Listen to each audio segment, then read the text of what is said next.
We are starting our CEH test preparation video series, and first of all, let's look around and get familiar with the frame of reference that is often used around ethical hacking. All these definitions that might be tricky sometimes, but let's define all of them because we are going to use them a lot. So it's essential to get clear understanding of different things and how to tell them one from another. So let's go. First of all, let's focus on what different types of hackers we have. So first of all, the very definition of ethical hacker is somewhat strange to a guy who has the right to call himself hacker. Because from the hacker's perspective, from the point of view of hacking community, all hacking is ethical. Okay, so hacking is just the way of viewing things differently, the way of digging deep into the internals of a system or an application or a door log or anything that works somehow, right? So it is just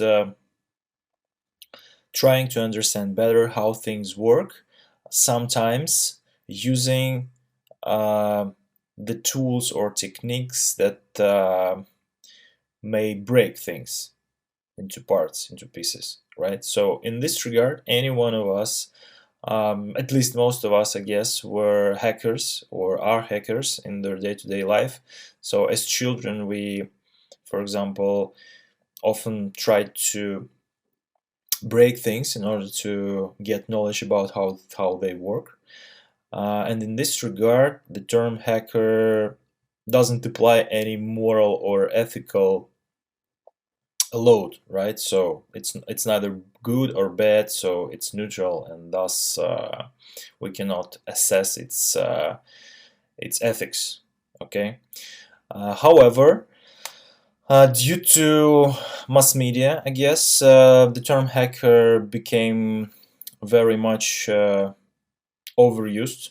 Okay, so the main use for that is to designate malicious hackers, the guys who is in any community, as in any society, are the defectors that act out of their selfish interests and do harm to everyone else, right? So malicious or unethical hackers, yeah, of course, they use their skill and the tools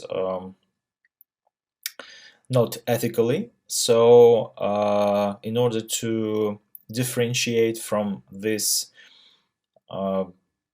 general perception of hacking as malicious activity, right, I guess we in the end have this explicit term of ethical hacking and ethical hackers who perform their activities within ethical boundaries and in most cases have explicit approvals from the people who own stuff that they are trying to break. Okay. Again, ethical hackers act within ethical boundaries and usually have permission from their client or the owner of a system they are trying to hack to perform these activities. We will discuss this in more detail further in this video. Let's now leave it like that. Ethical hackers have ethical boundaries and have permission. Unethical malicious hackers act of their own interest and normally do not produce any good for the people they hack. And when we say hackers, we mean ethical ones. Okay. In this regard, we have this this traditional scale of different colors. You know, we in hacking communities we like painting. We like painting heads, for example, yeah, in different colors. So malicious hackers normally are designated the term black hats. These are guys who break the law in order to get our money or make political statements or whatever. And white hat hackers, the ethical ones, are mostly employed by different respected companies or act as entrepreneurs in order to find vulnerabilities in different systems and report them to their owners in order to help remove these vulnerabilities or somehow otherwise lower the risk and in this manner increase the security posture of a company or a product.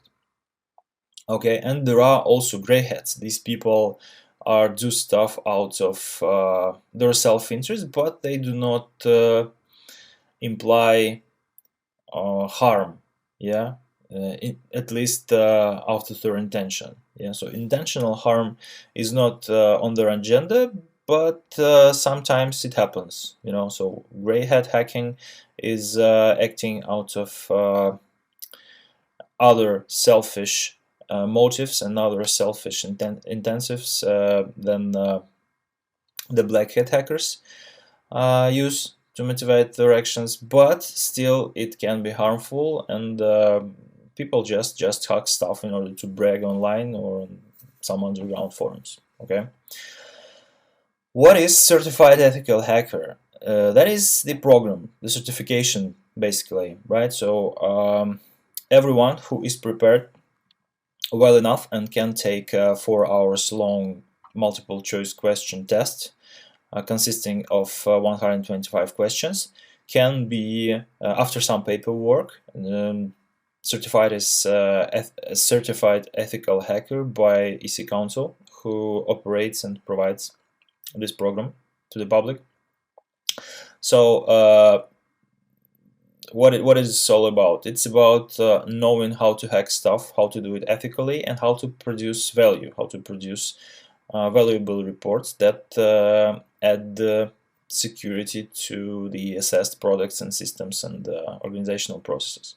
Continuing with our terminology crash course, what we have here, that's first of all, on the offensive side of things, there are different types of security elements that comprise security postures, right? So let's say we have an application, an online banking application, for example. That's a very simple and well understood example. Okay, so for that we have different threats. No matter whether the creators and operators of this application relate somehow to the threats, they exist. They are very potential, but still they are somewhere, and they may potentially harm the application. So for example, black hat hackers, they exist no matter what application owners think about them, right? And the guys who choose to attack this application, they become threat agents. Okay, so they imply this threat upon the object, upon the application. In order to do that efficiently, they have to find vulnerability. Okay, so if malicious hacking is a threat and malicious hacker, black hat hacker, is the threat agent, he cannot just come and break things. Okay, so he cannot break into a system just because he wants to. He has to find a vulnerability that is related to this threat. For example, existing technical vulnerability in the filtering user input can allow breaking into the backend and dumping the database. Yeah, there is a whole class of web application vulnerabilities, SQL injections, and if the application does not correctly process user input, it can be broken into. Okay, so in this situation, this vulnerability is exploited by the threat agent. Okay, another weakness in an application, another type of weakness, is called flaw, and is different from vulnerability in terms of the level of abstraction, right? So let's say we have a plan, right? We build a plan how to create a secure system, and if we do not, for example, provide an authentication mechanism for a system that does contain sensitive information, confidential or private information, we introduce a flaw. Okay, so at some point we have made a wrong design decision. Yeah, so we just on a principle level did not employ a method for providing system security. But if we have decided to introduce this authentication mechanism, but while implementing it we have introduced a technical error, yeah, so misconfiguration or this lack of user input filtering and protection from putting special characters into user input, we have introduced a vulnerability, and in this way we can create a situation when our authentication process can be completely circumvented, right? Issue is just a fancy way to generalize over flaws and vulnerabilities. So whenever we have something that can decrease security level of a system, we call it issue. It's a very like auditor type of word. What is exploit? Exploit, it's either an automated or manual way to take advantage of a vulnerability. Okay, so threat agents use exploits in order to exploit vulnerabilities. That's what happens when they hack things. Okay, so say you are an ethical hacker and you have permission from the system owner to find vulnerabilities and then validate them and then exploit them. Everything what happens can be automated, and in this way you create exploit code. What is attack? Attack is another high-level term that is defined as threats basically becoming actual to the target through exploiting a vulnerability. Let's put it like that. So attack is an act, right, of threats actualizing for the system in forms of exploits, taking advantages of vulnerabilities. So in order to attack, for attack to happen, we have to have a threat. We have to have a threat agent if this attack is intentional, right? We have to have a vulnerability in the system that is related to this threat, and we have to to either use or not the exploit, because we can automate it, or we can do things manually, which is deemed more professional hacking community. Okay, so what is the risk? The risk is a product of two values. Yeah, so risk is a combined value of probability and impact. We take probability in terms of like actual mathematical probability. That's the value from 0 to 1, which is never 0 or 1, right? And we multiply it with the impact that an actual attack can cause, right? So the effectiveness of a certain threat is measured in this risk value, which is a product of probability and impact. This is essential in order to understand how we further act in order to make our stuff more secure, which we will discuss shortly. Okay, so incident is actually bad things happening to us. So when attack happens or when anything goes wrong in terms of security, we have an incident. So incident is normally indicated by the number, the series of security events, like someone is trying to brute force into the system. We see that in the logs, multiple attempts, multiple failed attempts to authenticate to the system, and then suddenly this all stops, right? And we have from the same source with the same user agent, for example, in the browser, we have a successful login attempt, which is a clear indication of security incident happening right now.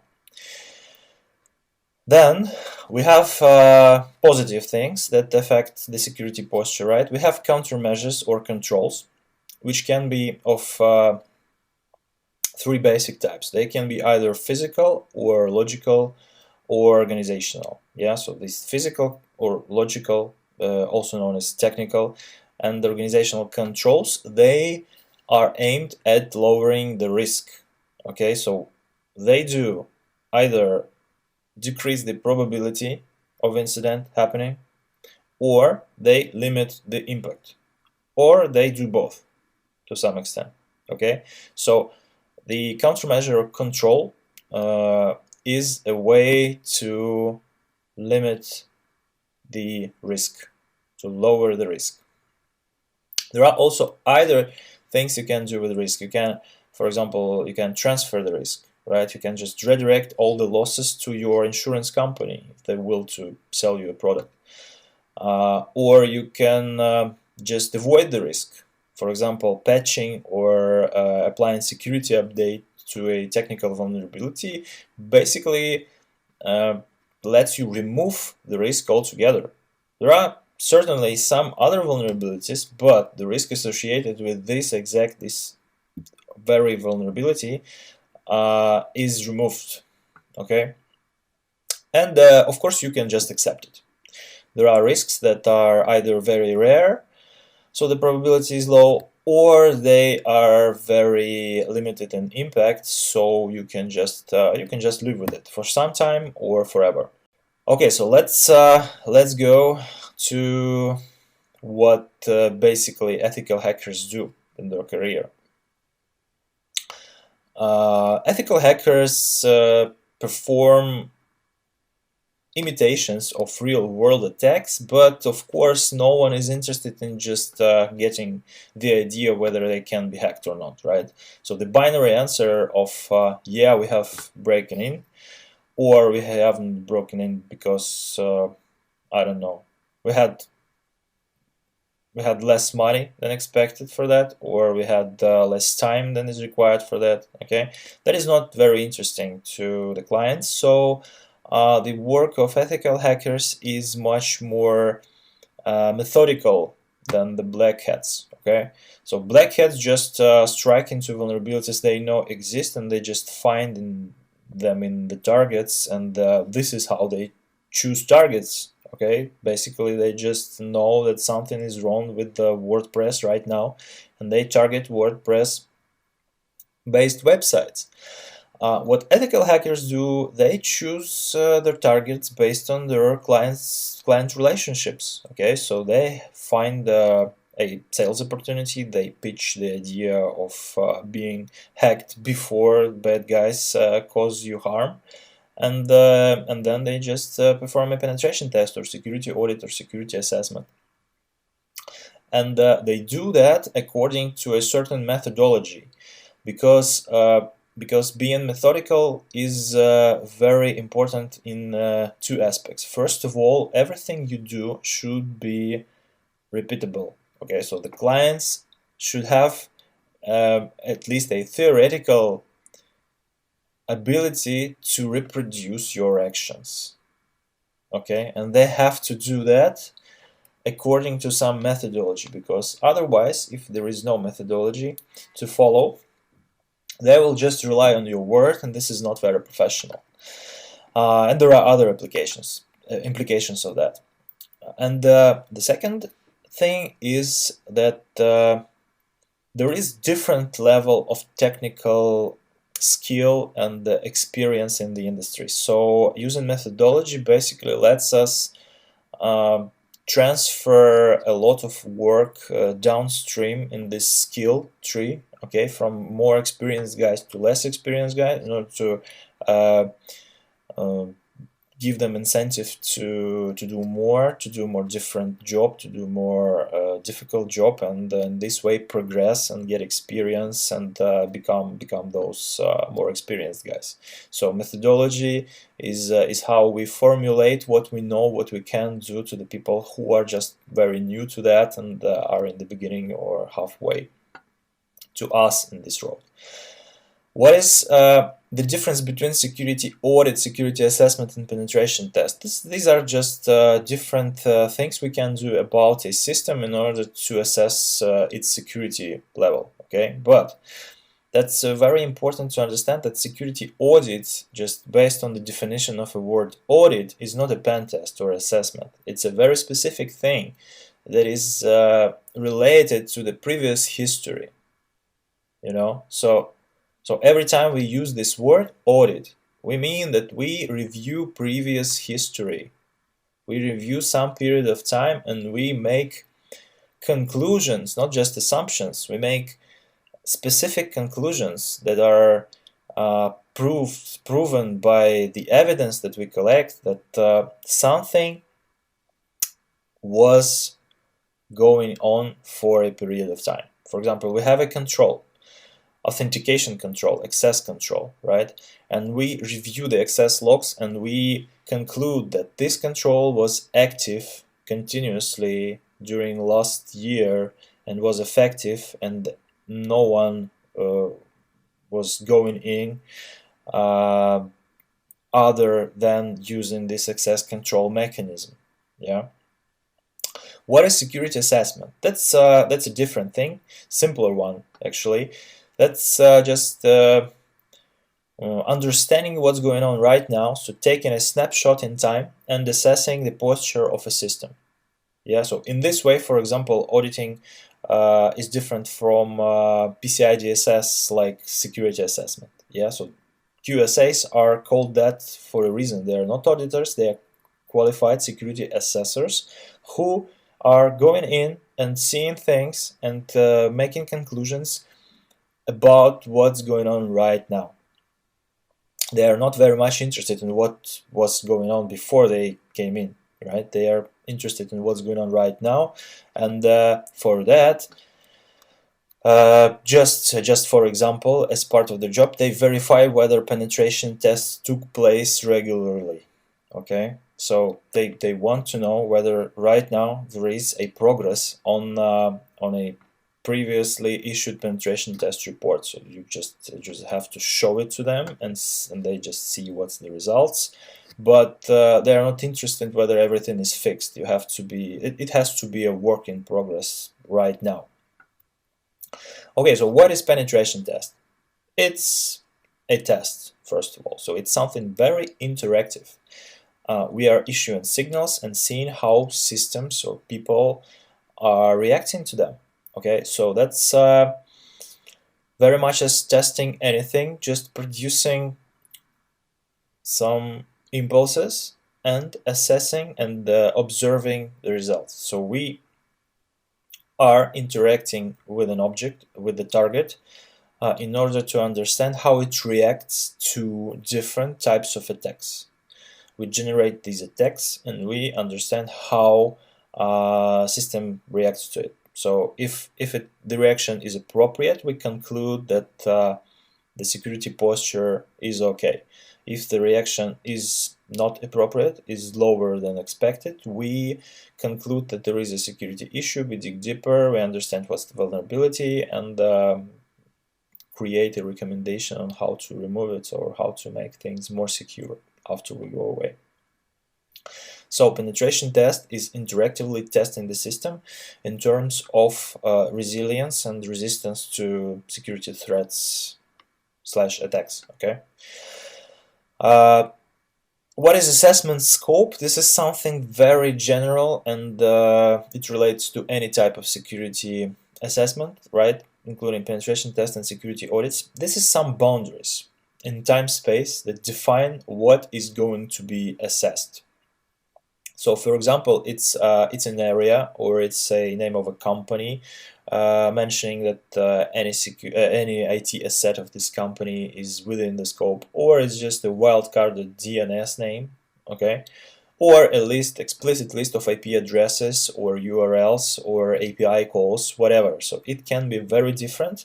It can be broad, it can be narrow. The broader it is, the more high quality results ethical hackers can produce when they assess that scope. However, large scopes are very questionable. So you have to assess the scope in terms of the methodology you use, but the large scopes and the methodology of chosen methodology of a white box explicit testing of everything provided in the scope statement can be very time consuming. Okay, so you have to balance that when you negotiate the scope with the customer, and the client should understand that only the things in the scope will be tested, and that narrowing down the scope to a few very secure targets will not give them understanding about what their general security posture is. This is the very tricky topic, I guess. We'll discuss it further. And what's the matter of the chosen methodology? Okay, so as this manner of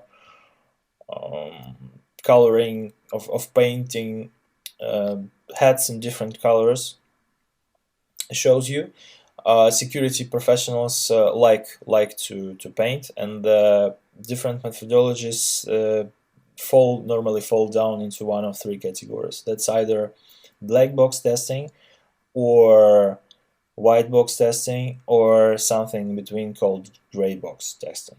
Yeah, I'm not a big fan of coloring these boxes, but still we have to use some terminology, and however we cannot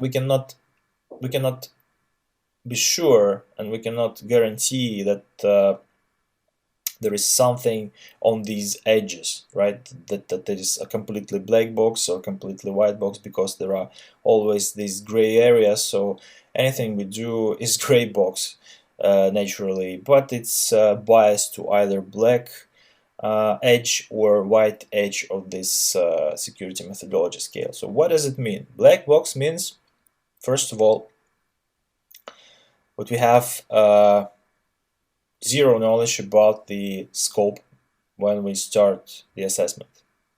This does not mean that we physically, right, have zero knowledge about that, but this implies that we will use a methodology with this premise, right, with this perception of zero knowledge about the scope. We will act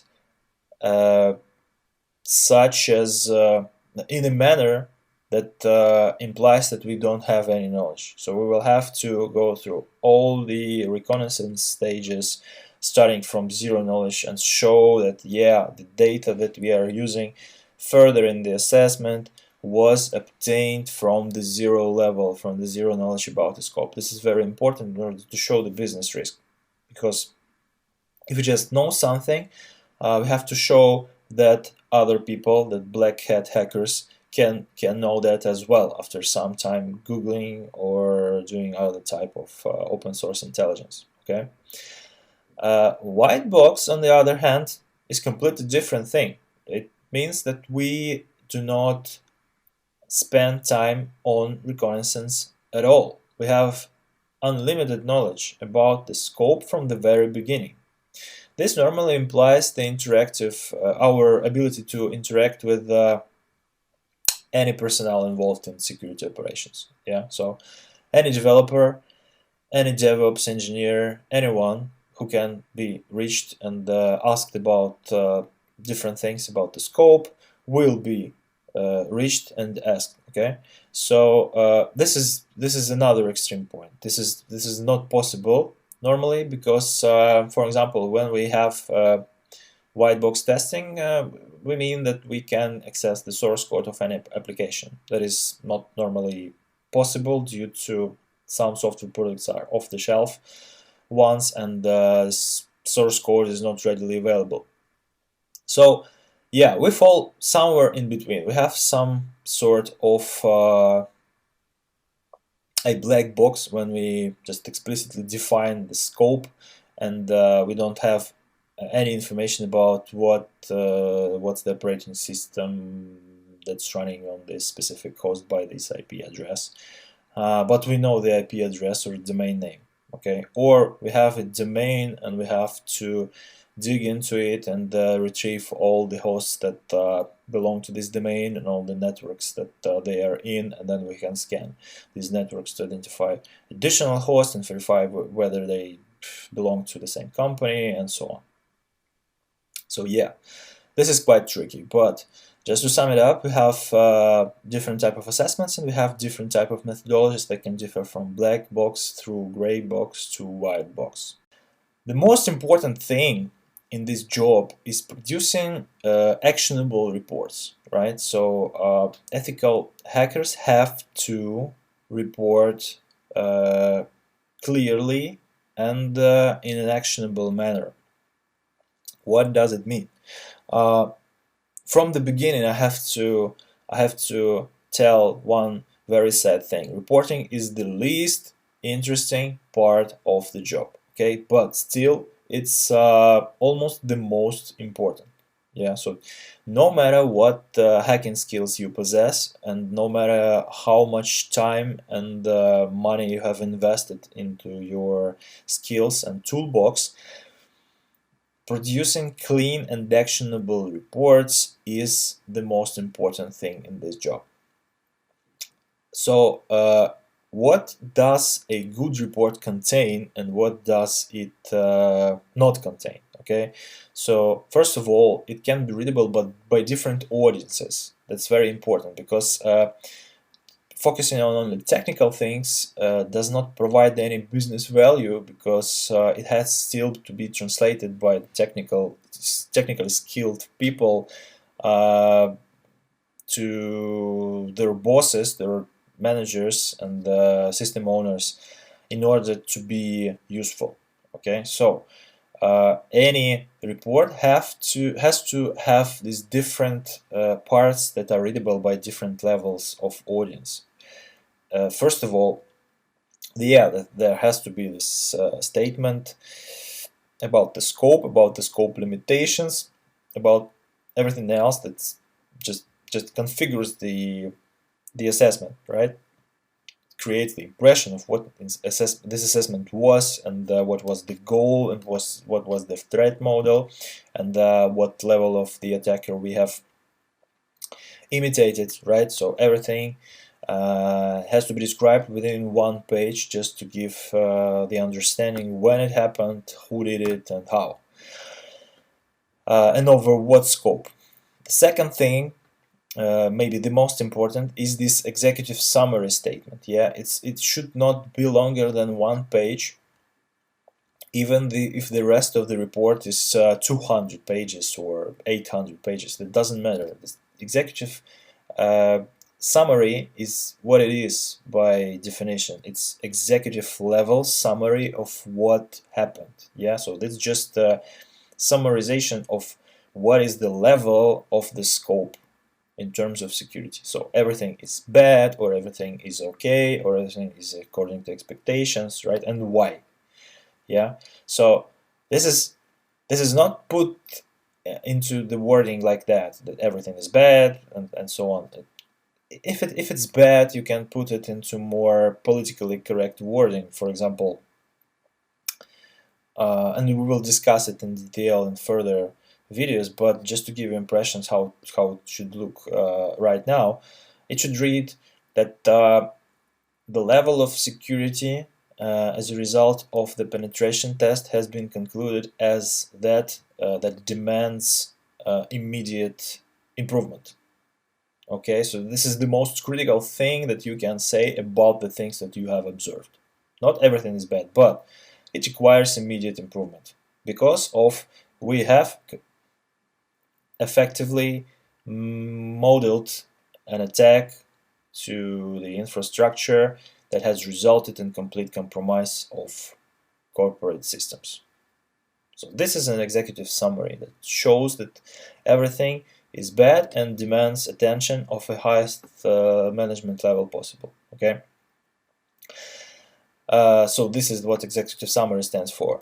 Then, if you have something on the table, you have to list the immediate actions. Okay, so if something really went wrong, went bad, you have to report it immediately, not waiting for the reporting phase of your penetration test project to begin. Okay, and it has to be fixed as soon as possible. So something will definitely be reported along the way, and it should be provided in this section of immediate actions in form that critical vulnerability has been identified and reported and already been fixed, or the fix is in progress, something like that.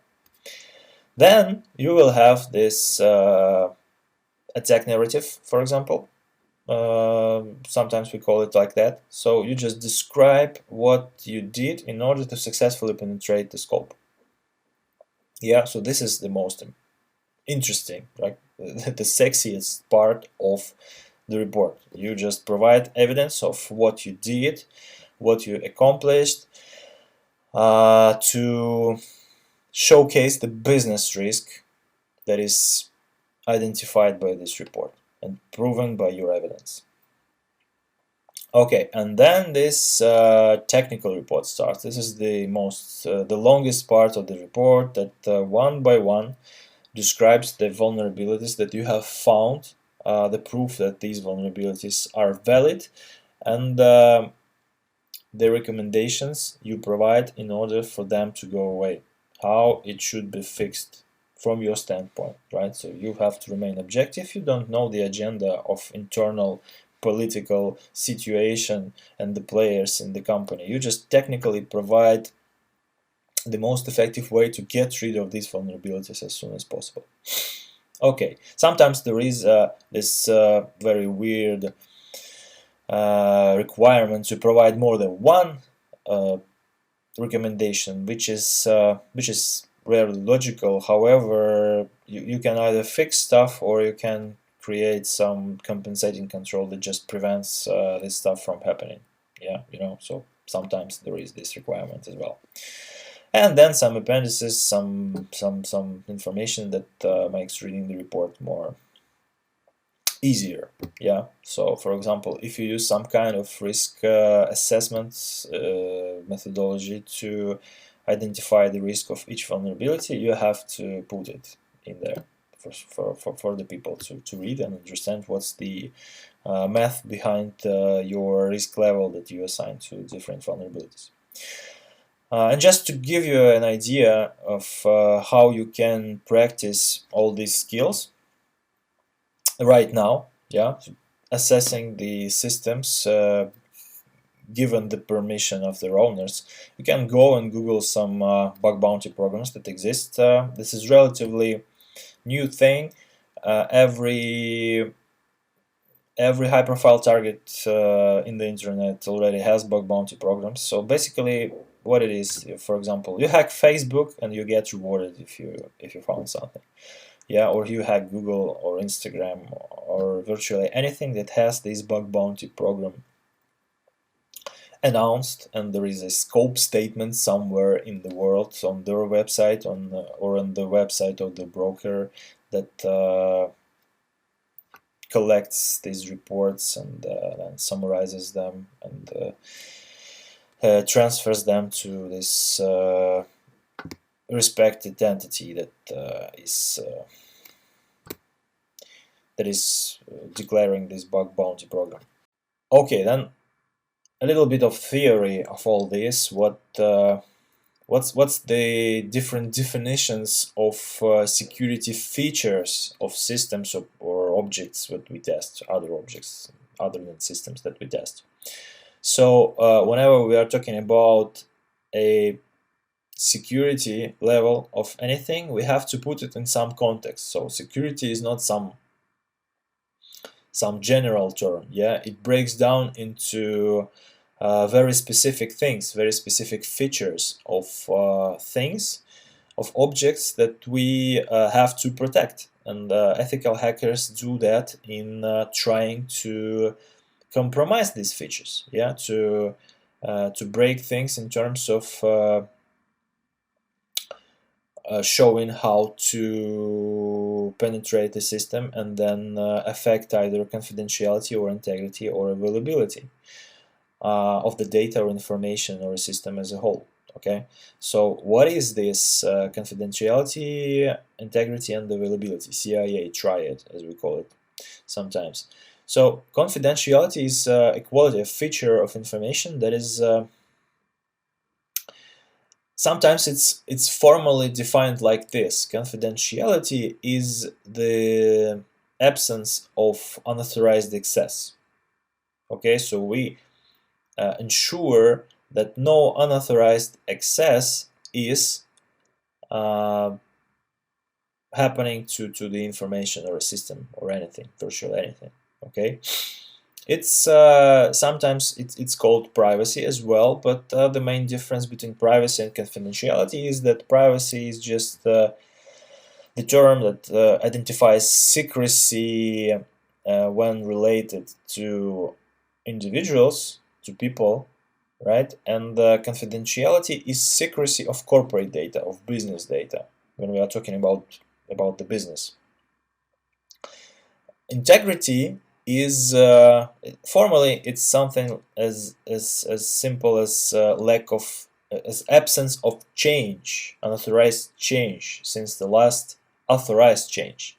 Okay, so it's valid, it's correct, and we can use it, and we can ensure that it hasn't been mangled or modified in an unauthorized way. And what is availability? Availability is that authorized users can access that at any given time. Okay, so if you're an authorized user, you can get it. If you can't get it, then some kind of denial of service attack is happening and availability is broken. So confidentiality is secrecy. It's that no one else has access to our stuff. Integrity is correctness, is validity. Uh, that means that no one else other than us have changed our stuff. And availability is that we can have access to our stuff whenever we need it. What can be the examples? Yeah, so let's show how something can be confidential but not uh, no, let's first show that there is something that can be in the same time confidential, integral, and available in order to be useful. Okay, so uh, there is an array of very private data that pertains to your health history. Yeah, so all your health issues, all the treatments you had, and so on. So of course it should be confidential. Yeah, because the privacy of health data is essential because it can be abused in many ways. You can be blackmailed, you can be discriminated against based on your health history, and so on. Integrity of it is also very important because all this information will be required sometimes when you will have some health issues, and you will have to consult your doctor, and he will refer to your data, and it has to be correct in order for him to produce effective, efficient treatment. Okay, and availability in times of health crisis is very critical. Okay, so if your doctor does not have access to your health data, this can be very serious. That can cause critical problems. And now let's for example think about uh, I don't know, business figures, financial figures. So you have this public company that has reporting. Okay, and this reporting is based upon financial figures. So up until the date of issuing the public report, all these figures are strictly confidential, okay? Because a lot of things are playing against you once these figures are becoming available, starting from your PR situation or even ending in some penalties. Yeah, so this can be very serious. And we are not talking about inside trade and all this very different and deeply financial stuff. But when it's it's over, right? The reporting period has ended, and you have to issue the report. Yeah, in some way you are ensuring its availability to the public, to your investors, and to different governing bodies as well. It should be correct. Okay, so you have to ensure that its integrity is preserved during the process of its creation, and all the figures are exactly the same as in the reality. Okay, no one is mangling, no one is playing around, and no one is committing inside fraud. Okay, so as you see, depending on the context, these three things can be of different weight, and the balance is very complicated, really. So anything that has value is either confidential, or its integrity is important, or it should be available at all times and all costs, depending on the level and the nature of sensitivity of this data. There are other features that are also sometimes important, but less popular, I guess. For example, non-repudiation of information is also sometimes named like in line with all these three CIA features. Non-repudiation means basically that I cannot deny the authorship of information, right? So for that, for example, I can use strong math, okay, cryptography. I can issue a digital signature of a document based on my private key that is known only to me, and in this way I can and this digital signature can be verified by anyone, because the verification is based on the public key that is public, and in this way I basically cannot say that that's not me. That's the source of information is other than me if I have issued the digital signature for the document or an email or a message. What is accountability? It's also sometimes very important, especially when the incident has happened, and we have to have information about what happened. Yeah, we have to account all the changes, all the access sessions, all the actions in the system, in order to have clear picture of what went wrong and investigate an incident when it happens. Yeah, yeah, and that's not an optional feature at all, because as you already understand, the probability of an incident is always equal to 1. You can wait for some time and then it happens, or it happens frequently, but anyway, it happens. Sometimes it will happen, or it happens already. Yeah, it's just a matter of time. The probability is always 1. And just to finish this theoretical nightmare, yeah, let's just provide 3 more definitions of another triad. Yeah, there are a lot of triads in security industry. No, I'm just kidding. Just these 2.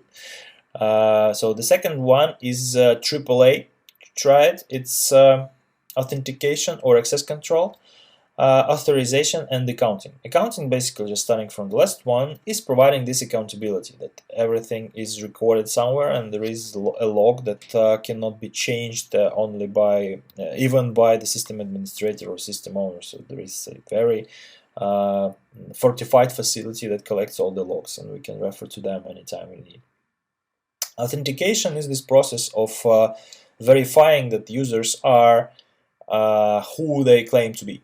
Okay, so I'm coming in, I'm just providing you with some identification, but that's not enough. I have to show you that that's verifiable, that I am the entity that is described in this identification. For example, I have a login name. Yeah, I have a login name, Vlad, but in order to be logged in, authenticated by a system, I have to provide a authentication factor. Okay, so this can be one of 3.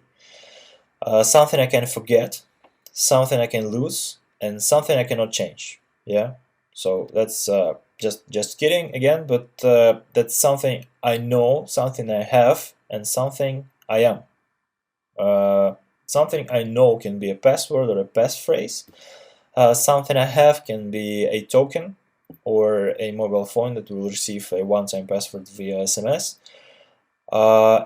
Something IAM is a biometric feature that I possess. For example, it's a fingerprint or an iris image or something like that, or a form of the palm of my hand. Uh, even sometimes it can be as weird as the image that my veins in my finger leave on the surface when my finger is lit through by a very strong source of light. And what is authorization? Authorization is a way of providing me with some permissions.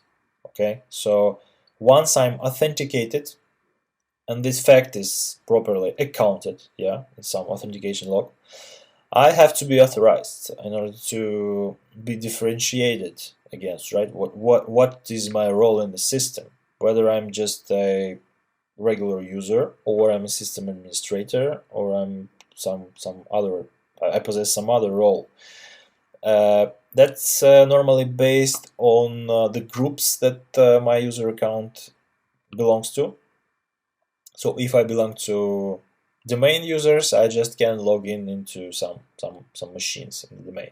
If I'm domain administrator or enterprise administrator, I can log in into domain controllers and basically do whatever I want to an Active Directory catalog. Okay, so yeah, again, authentication is based upon my ID, my identification, and one or a combination of authentication factors: a password, a token, or a smart card, or my biological feature, my biometric. Authorization is giving me permissions based on the results of authentication, and accounting is just logging everything I do in order to be able to then attribute different results to my actions if they happen. Okay, legal considerations of ethical hacking. Just going back to what we have started with, ethical hacker sections have to be legal all the time. Okay, so for that, there has to be first of all these ethical boundaries that we keep us within. Okay, do no evil, do no harm, and there has to be some paperwork, and there has to be some work done as well, not just on paper. So first of all, uh, what we have started off is that our actions have to be authorized by the owner of a system we hack. Yeah, so this normally takes a form of some rules of engagement document. Normally it's an engagement letter that the owner of the system issues to us, describing what can be done, within what dates, and to what systems, yeah, stating the scope of the assessment. And sometimes they refer to some other legal document like an agreement or an invoice or something like that, and what they can have or they cannot have this list of different actions that can be done. But sometimes they just have the explicit list of actions that cannot be done. For example, exploiting denial of service conditions intentionally is strictly forbidden, and so on. So this document is very important because it first of all it saves you a lot of legal trouble in case something goes wrong. Yeah, not that something goes wrong all the time, but yeah, things happen. And it's providing you with the strict scope. Scope can be stated somewhere else, again in an agreement or some other document of this sort, but the rules of engagement state that only this scope is legal to be hacked into. Okay, so this is very important. That's what leads us to scope validation. That's some open source intelligence, I guess, or some non-intrusive scanning that can result in you being sure that what is in this engagement letter stated as a scope of the assessment is actually it actually belongs to this client. So you in this way find the relation between this authorization letter and the specific client. This is very important to do in the very beginning of the project, because sometimes clients make mistakes, so not that I know of any dramatic examples, but sometimes clients just provide the scope statements that include something they do not own. Okay, so yeah, this is very important to validate the scope before you start to do nasty things to it. Uh, what's incident response? So it can happen in two ways. So incident doesn't imply anything good. Okay, so first of all, it can be like the result of your actions. So you caused an operational incident while pen testing the scope. You're a good guy, remember that. Even if you play a bad guy, you have to remain good. So every time you see that something just stops and doesn't work after you push the button, okay, you have to report that. You have to put anything you do on pause, on hold, and then report to the client, to the responsible personnel that is normally listed in the rules of engagement as well, with emergency contacts and all this kind of stuff. You have to report and you have to wait further instructions. Okay, so sometimes it takes some time to recover the operations. And the second thing, you can discover a security incident already in action. This is the most trickiest part. Okay, so you have found a vulnerability, you just went in somehow, okay, and you understand from what you observe further that you are not the first guy here, okay, so someone else is already in the room. Again, you just put everything on hold and report the situation to the client and wait for further instructions, because they can but most probably they won't consult you about what to do in this situation, because they have their legal stuff. They will contact law enforcement and whatever. Your main role here is not to tamper with evidence, not to change anything, to retreat immediately and collect all the evidence, because you have to base your conclusions upon something, but still you don't have to change anything, because that can lead to law enforcement inability to prosecute the wrongdoers. Reporting we already discussed in very much detail, however we will do it again soon, but here in legal considerations you have to remember that the report doesn't have to be linked to you, not in the manner that the authorship should be destroyed, any sign of you writing the report should be destroyed. No, nothing should have to be left to interpretation. So a reader of the report should have all required information in it already. So they don't have to go to you to contact you in order to verify some additional details. It should be written in a way that you can commit this explicit transaction of intellectual property. Yeah, so it's a complete document that you just take into your hands and pass over to your client, and that's over.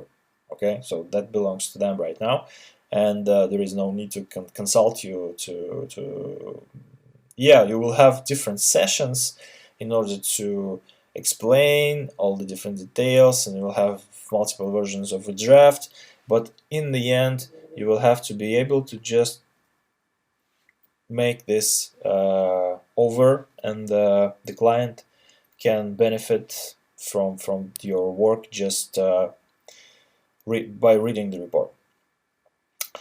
And just to mention here, I'm not sure whether certified ethical hackers should be knowledgeable about this stuff, but still it can be very useful to you to have this professional or contextual liability insurance. It's provided in different locations. You can consult your insurance broker or anyone who is knowledgeable and all this stuff. It's not again, not everything goes wrong all the time. Yeah, these cases, if you are an ethical hacker and you are skillful enough to avoid these situations, these things are rare. These cases are very rare, but still, it can save you a lot of legal trouble. First of all, yeah, if there is some contractual liability, and you will have to pay some penalties, some fines in case you make a mistake. Or it can make your negotiations with your client's lawyers much more pleasant and much faster. Because sometimes they insist on unlimited liability. Sometimes they are satisfied with the liability uh, in terms of like you compensating all the just paying back all the money that they have paid you in order for you to perform a penetration test. Yeah, so it can be very different. Sometimes they're very not very flexible, I would say, in a politically correct way. Okay, and they insist on unlimited liability, and in this case, your insurance company can help you save a lot of time negotiating the terms of the contract. Okay, so that's pretty much it for the frame of reference that we will use throughout this video series. I can give you some guidance, not that this is critical to know further, but you can consult these URLs in order to know more what certified ethical hackers uh, are, and what's the requirements to be certified, and what's the CIA tried in terms of other program that is more theoretical and broad, and takes this, I guess, much more seriously than ethical hackers have to know and have to dig into it. Yeah, and there is a good list of penetration testing methodologies that are up to date. There is also a lot of historical stuff, but what's up to date, what's modern and contemporary, can be found here. And of course, there are two very successful bug bounty brokers that have these lists of bug bounty programs active right now. You can consult what a bug bounty program brief looks like, and that can give you an idea about what the scope statement of a penetration test could look like, because bug bounty basically is just crowdsourcing penetration testing through the user base of these sites, the security researchers that rate very high in these bug bounty program aggregators. Okay, so that's pretty much it for the beginning. I guess I have preserved the integrity of your mind until this point, so we will continue with more practical and much more interesting stuff. See you in a while.